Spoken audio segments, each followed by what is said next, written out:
Bonjour et bienvenue. Aujourd'hui, on s'attaque à un très gros morceau, une des lois qui a le plus secoué le monde du numérique, le fameux Règlement général sur la protection des données, le RGPD.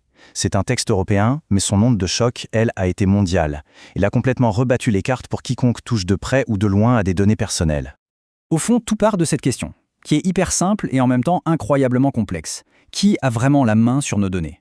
Avant le RGPD, on va pas se mentir, c'était un peu le Far West. Nos informations étaient devenues une sorte d'or noir numérique et on les exploitait souvent sans qu'on ait vraiment notre mot à dire. Et puis en 2016, l'Europe a sifflé la fin de la récré. En adoptant ce règlement, elle a posé un principe très fort. La protection des données personnelles, ce n'est pas une option, c'est un droit fondamental. Et ça a été un changement de paradigme qui a obligé absolument tout le monde à revoir sa copie. Alors, pour bien saisir l'ampleur du truc, voilà notre plan de match. On va d'abord voir pourquoi il fallait une nouvelle loi. Ensuite, on plongera dans ces grands principes, puis on parlera des droits que ça nous donne, des devoirs que ça impose aux entreprises, et bien sûr de ce qui se passe quand on ne respecte pas les règles. C'est parti. Première question. Mais pourquoi tout changer? Eh bien, tout simplement parce que le monde numérique avait évolué à la vitesse de la lumière et que la loi, elle, était restée à l'âge de pierre, ou presque.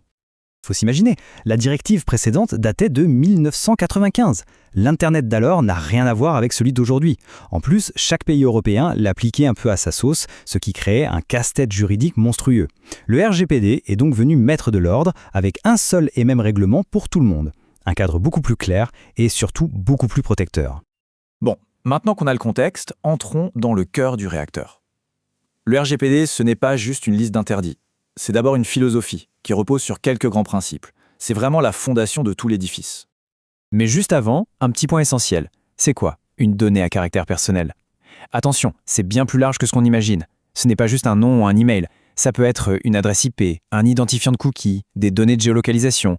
Bref, dès qu'une info peut être rattachée, même indirectement à une personne, c'est une donnée personnelle. Le champ est immense. Et voilà les 6 commandements du RGPD, inscrits dans son fameux article 5. Chaque traitement de données doit cocher toutes ces cases. L'idée, c'est de pousser à une véritable hygiène de la donnée. On collecte de façon juste, pour un but précis, on ne prend que ce qui est nécessaire, on garde ça à jour et en sécurité, et on ne le conserve pas éternellement. C'est du bon sens, mais écrit noir sur blanc. Et l'on arrive maintenant à ce qui est, pour moi, le véritable cœur du RGPD. Ce texte n'a pas seulement imposé des devoirs. Il a surtout donné des droits très concrets aux citoyens, des outils pour qu'ils puissent reprendre la main sur leurs informations. Le premier de ces droits, le plus fondamental peut-être, c'est le droit d'accès.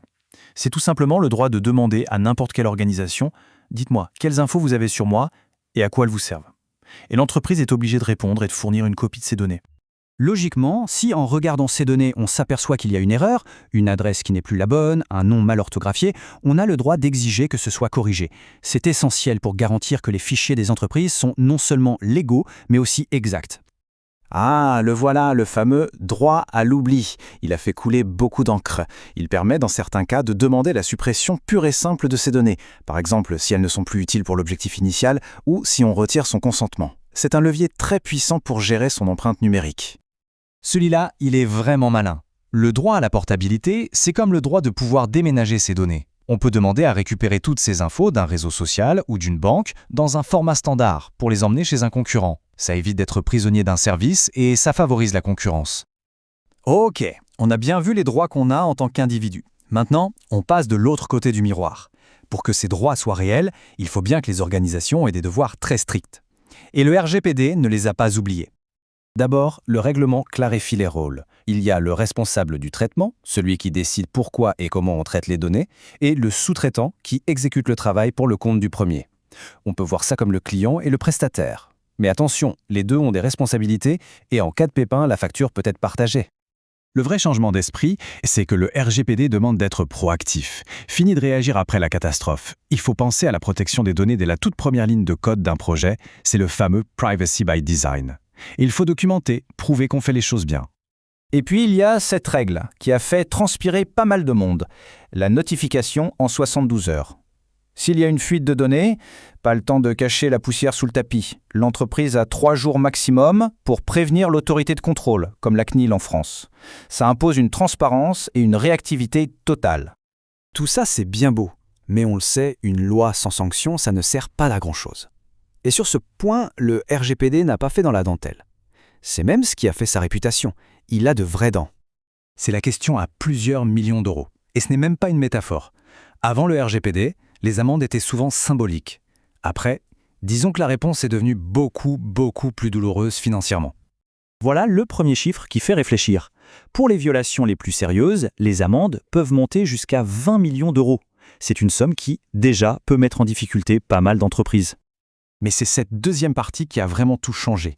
L'amende peut aussi être de 4% du chiffre d'affaires annuel mondial, et le régulateur prendra le montant le plus élevé des deux. Pour un géant de la tech, 4% de son chiffre d'affaires mondial, ça se compte en milliards. D'un coup, la protection des données est passée d'un sujet technique à un enjeu stratégique majeur, suivi au plus haut niveau de l'entreprise. Et finalement, tout nous ramène à cette phrase.